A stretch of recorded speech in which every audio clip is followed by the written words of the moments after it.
오늘 기자회견은 부동산 세제 개편에 대한 말씀을 드리려고 잡게 됐습니다. 시작하겠습니다.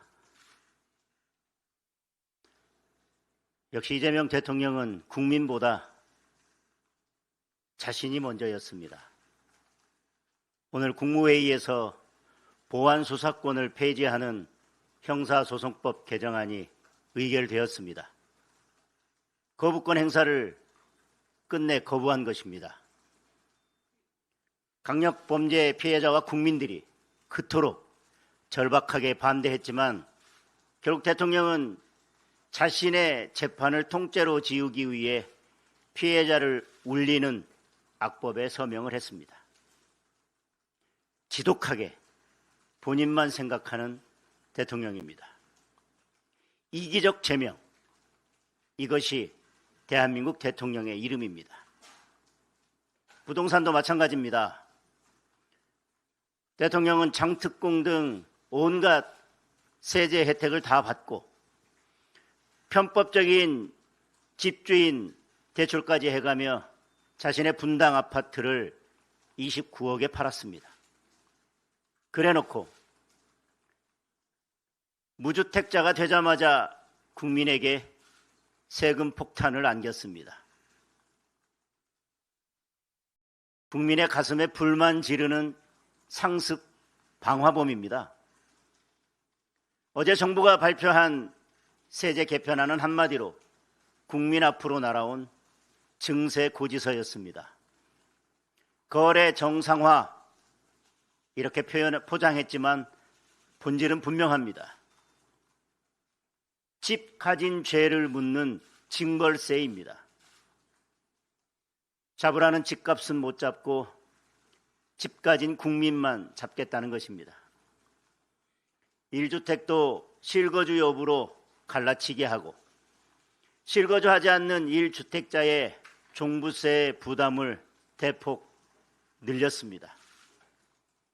아이 학업 때문에, 직장 때문에, 병원 치료 때문에, 부모님 봉양 때문에 잠시 다른 곳에 살아도 내 집은 내 집입니다. 그런데 정권은 국민의 사정은 보지 않고 세금부터 더 내라고 합니다. 3년이 넘는 순간부터 국민을 투기꾼 취급하겠다고 합니다. 우리 헌법이 보장하는 거주 이전의 자유에 세금으로 족쇄를 채우는 사실상 이사금지법입니다. 은퇴한 고령층이 수십 년간 성실하게 지켜온 하나 있는 집마저도 장기 보유 특별 공제를 대폭 축소했습니다. 이제 세금이 무서워서 집을 팔지도 못하게 되었습니다. 앞으로 5년간 늘어나는 세수 3조 4천억 원 가운데 2조 2천억 원이 종부세라고 합니다. 늘어나는 세금의 65%를 국민의 집에서 뜯어가겠다는 것입니다. 집값 안정이 목적이 아니라 퍼주기 재정으로 뚫린 나라 곳간을 국민의 재산으로 메우겠다는 의도가 훤하게 보입니다. 평생 땀 흘려 내 집을 마련한 국민에게는 세금을 더 걷고 시장에는 매물이 나오지 않게 만드는 나쁜 부동산 정책입니다. 이렇게 하면 집값이 잡힙니까? 이미 우리 국민은 문재인 정권에서 똑같은 경제 실험을 당했습니다. 강력한 규제의 증세로 집값과 전 월세값이 폭발적으로 올랐습니다. 시장과 거래가 멈추었습니다. 국민의 삶이 통째로 무너졌습니다. 그야말로 부동산 재앙이었습니다. 그런데 이재명 정권이 이미 실패한 정책을 이름만 바꿔달고 다시 들고 나온 것입니다. 가장 심각한 문제는 집주인을 겨냥한 세금 폭탄을 세입자가 고스란히 맞게 되는 것입니다. 집주인이 낸 세금은 결국 세입자의 전세금을 올리고 월세를 올릴 것입니다. 집주인의 세금을 올렸는데 납세 고지서는 세입자 앞으로 날아오는 그런 상황이 된 것입니다. 안 그래도 어려운 청년과 무주택 서민은 폭등하는 전 월세에 울고 내 집 마련에 꿈마저 포기해야 합니다. 이것은 부동산 정책이 아니라 민생 증세입니다. 공급 대책 하나 내놓지 않으면서 세금부터 올렸습니다. 시장은 더 얼어붙고 전월세는 더 오르고 국민만 더 고통받는 민생 지옥도가 펼쳐질 것입니다. 오죽하면 국민들 사이에 잼데믹이라는 말이 유행하겠습니까? 이재명 대통령이 대한민국 최대의 리스크가 된 것입니다. 이재명 정권에 강력하게 경고합니다. 집 가진 국민, 집 없는 국민 모두를 벌주는 증세안을 당장 철회하기 바랍니다. 세금은 부동산 문제의 해법이 아닙니다. 재개발, 재건축을 포함한 공급 확대와 진정한 부동산 시장 정상화만이 문제를 해결할 수 있습니다. 끝까지 세금으로 국민을 이기려 한다면 국민이 곧 이재명 정권 심판에 나설 것입니다. 우리 당은 세금 아닌 공급으로 집값을 안정화시키겠습니다. 재개발, 재건축을 활성화하고 합리적인 세제 개편과 시장 정상화로 국민의 주거 안정을 뒷받침하겠습니다. 이재명식 부동산 정책의 최대 피해자인 청년과 무주택 서민을 위해 금융사다리도 다시 튼튼하게 세우겠습니다. 세금 때문에 집을 포기하지 않도록 국민의 집을 지키겠습니다. 평생 땀 흘려 산 집이 징벌의 대상이 되지 않도록 국민의 재산을 지키겠습니다. 국민 누구나 살고 싶은 곳에서 살 수 있도록 국민의 자유를 지키겠습니다. 세금으로 집값을 잡겠다는 실패한 정책을 반드시 막아내고 국민의 삶을 끝까지 지키겠습니다. 감사합니다. 영수회담을 제안해서 국민의 고통을 그리고 민생의 실상을 대통령께 알려드려야 되지 않을까. 그리고 이제는 정말 정책 기조를 바꾸고 국민을 살피는 그런 정책을 펴도록 해야 되지 않을까, 그런 고민을 한 적이 있습니다. 그런데 최근에 1년에 오늘 기자회견에서도 말씀드렸지만 대통령 맞습니까? 본인은 온갖 꼼수를 다 부려서 시세 차익 얻을 거 다 얻고 집 팔아놓고 사실상 집 산 사람은 현금 1억도 가지고 1억도 지불하지 않고 집을 산 꼴이 됐는데 결국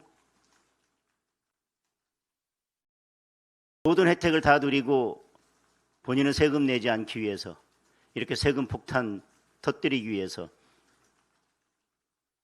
꼼수로 집 팔고 집 팔자마자 국민들한테는 이렇게 세금 폭탄 터뜨린 거 아닙니까? 만약에 어느 공직자가 이런 정책 결정을 하는 공직자가 그 사실을 알고 그런 꼼수를 피웠다면 어떻게 됐을까요? 이해충돌도 이런 이해충돌이 없는 거 아닙니까? 대통령입니까?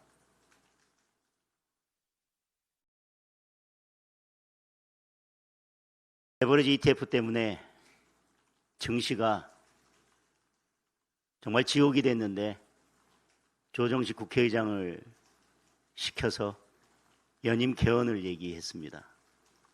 그래놓고 지금은 슬그머니 꼬리 자르고 꽁무니를 빼고 있습니다. 대통령도 사실은 보안수사권 폐지에 대해서는 우려를 표명했었습니다. 그리고 더불어민주당이 추진하던 이 보안수사권 폐지를 정부가 가져갔을 때는 완전한 폐지에서 저는 입장을 선회하는 것으로 이해했습니다. 그런데 이번에 대통령의 죄를 싹 지울 수 있는 공소기각 사유를 추가하는 내용을 슬그머니 집어넣으니까 오늘 국무회의에서 이 형사소송법 개정안이 통과됐습니다. 경찰의 수사권 비대 집중에 대해서 우려를 표명했습니다. 문제가 있으면 보완하겠다고도 했습니다. 이미 문제는 다 드러나 있습니다. 많은 전문가들이 법조계에서 어떤 문제가 있을지 다 이야기를 했습니다.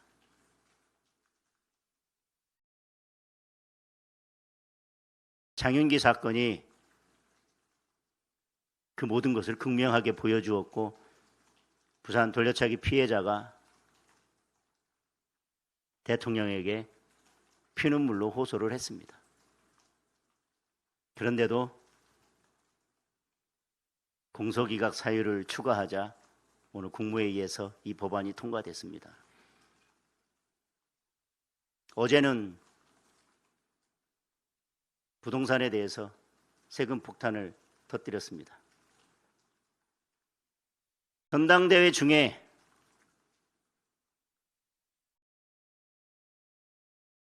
아무리 대통령이 힘을 실어줘도 잘 되지 않자 이제 부동산 정책마저 이념적 잣대를 들이대고 집 가진 사람을 악마화하고 국민을 갈라치기 해서 어떻게든 김민석 후보를 당대표로 만들어 보겠다는 의도가 깔려 있지 않고서는 저는 이렇게 뻔뻔하게 대통령이 이런 대책을 내놓을 수는 없다고 생각합니다.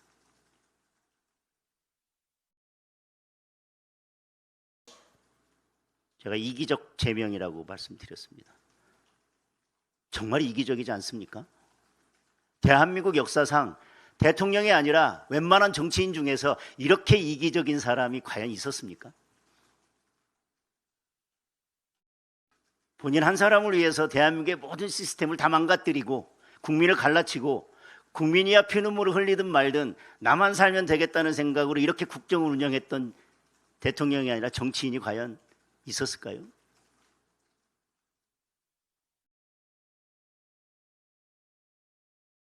저는 오늘 국무회의에서 이 형사소송법이 통과되는 것, 그리고 어제 부동산 세제 개편안을 보고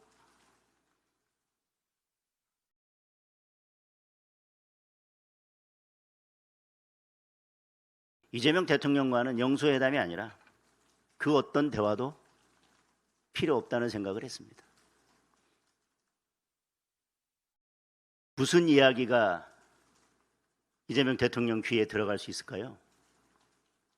아마 그래도 야당 대표를 만나서 협치를 시도했다는 얄팍한 수를 가지고 언론에 기사 한번 내려고 만나는 그 정치적 계산 외에는 저는 어떤 진정성도 없다고 생각합니다. 여지껏 영수회담을 했지만, 영수회담이 아니라 여야 대표와 대통령이 회담을 했지만 뭐가 달라졌습니까? 돌아온 것은 국민을 피눈물 나게 하는 법안과 정책들 뿐입니다.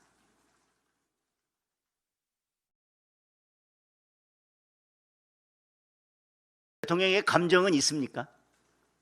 국민들의 마음을 헤아리는 감성은 있습니까? 국민들의 고통을 헤아리는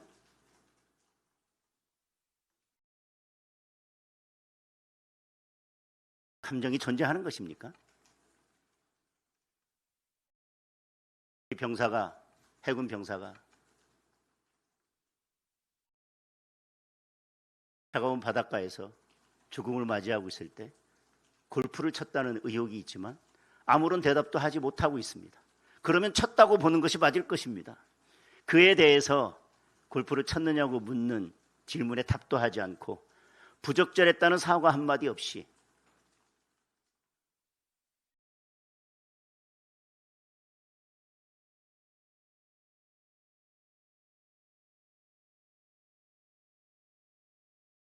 김영범 정책실장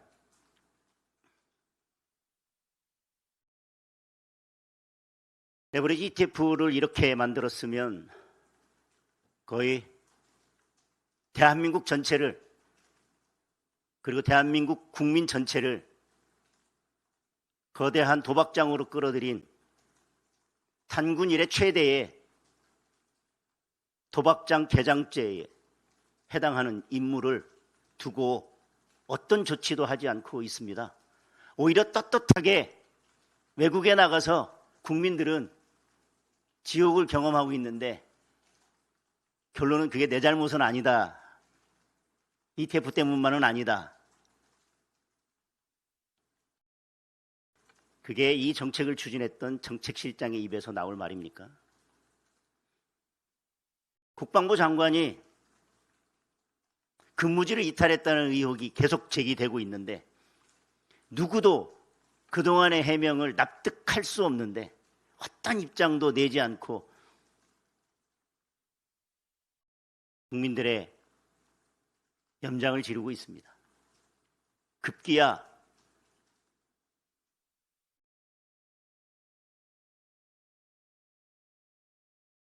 국민들은 상상조차 할 수 없는, 그리고 일반 국민들이 했다면 허가조차 나지 않을 아파트 거래를 하면서 정말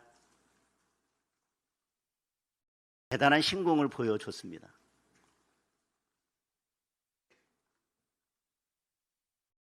그런데 국민들은 이 1년도 지옥 같은데 연임 개헌을 이야기하고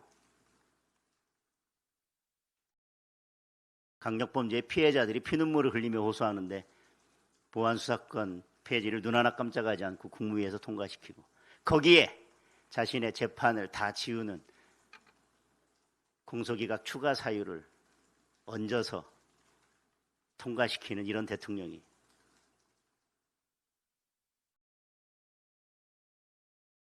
국민의 고통에 대해서 그 아픔을 같이 느낄 수 있는 감각을 가지고는 있습니까? 그런 대통령에게 영수회담 아니라 무슨 이야기를 해도 소용없지 않겠습니까?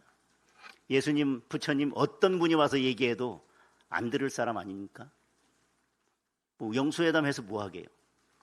저는 지금은 대통령이 영수회담 하자고 해도 안 할 것입니다.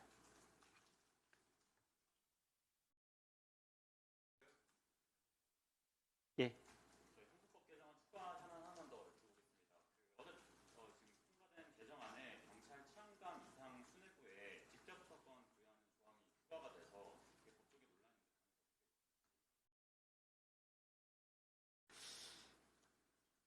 면밀하게 검토를 하지 않은 것인지 민주당이 의도적으로 그와 같이 조문을 만든 것인지 알 수는 없습니다. 결국 검사 동일체 원칙 때문에 검찰의 거대한 수사권에 대해서 계속 비판을 제기했고 지금 결국은 그 검찰의 수사권을 경찰에게 넘겨주겠다고 합니다. 검찰보다도 훨씬 더 지휘체계가 복잡하고 보다 더 명령 지휘체계가 강력하게 작동하고 있는 경찰에 대해서 이제 모든 경찰 간부에게까지 수사권을 부여했습니다. 검찰 동일체보다 더 강력한 경찰 동일체 원칙이 작동할 것이고 그 모든 경찰 고위 간부는 사실상 대통령이 임명하게 되어 있습니다. 본래 검찰의 수사권을 제외하더라도 경찰은 엄청난 수사권을 가지고 있었습니다. 그런데 검찰의 수사권이 문제라고 하면서 그 거대한 검찰의 수사권까지 뺏어서 이미 거대한 수사 권한을 가지고 있던 경찰에게 다 몰아주고 그나마도 모든 경찰 고위 간부까지 직접 수사할 수 있는 수사권, 수사 지휘할 수 있는 모든 권한을 부여한다는 이 형사소송법은 이미 지적했지만 국민의 인권을 집어삼키는 괴물이 될 것입니다. 저는 그것을 충분히 논의하지 않아서 그렇게 된 것인지, 물론 충분히 논의했더라면 민주당에서 그런 조항을 의도적으로 만들었다 하더라도 그 문제점을 지적하고 바로잡을 기회도 있었을 것입니다. 그러나 저는 민주당은 그 조항을 저는 의도적으로 그렇게 만들었다고 생각하고, 이에 대해서 어떠한 심도 깊은 논의도 이루어지지 않았기 때문에 그런 것들에 대해서 문제 제기할 시간도 없이 이 법이 통과되었다고 생각합니다. 지금 통과되고 나서 그런 문제점들이 하나씩 드러나고 있어서 그렇지, 이 법이 시행되면서 겪게 되는 문제점들은 아마 우리의 상상을 초월하게 될 것입니다. 기본적으로 헌법에 따라서 검찰이 수사 지휘를 하고 그 지휘 아래 경찰이 수사를 하도록 되어 있는 모든 시스템을 바꾸면서 형사소송법은 보안수사권을 폐지한다는 것, 그리고 대통령의 죄를 싹 지우기 위해서 공소기각 사유를 추가한다는 것 외에 형사소송법의 기본 틀을 바꾸지 않았습니다. 언제 바꾸겠다는 것입니까? 하드웨어는 바꿔놓고 그 하드웨어를 움직일 형사소송법이라는 소프트웨어는 언제 바꾸겠다는 것입니까? 어떻게 바꾸겠다는 것입니까?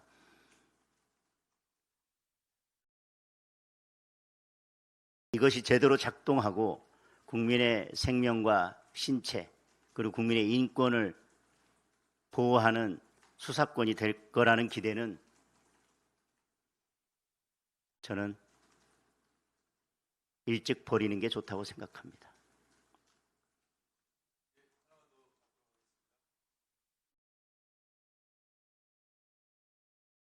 네, 없으면 여기까지 하겠습니다.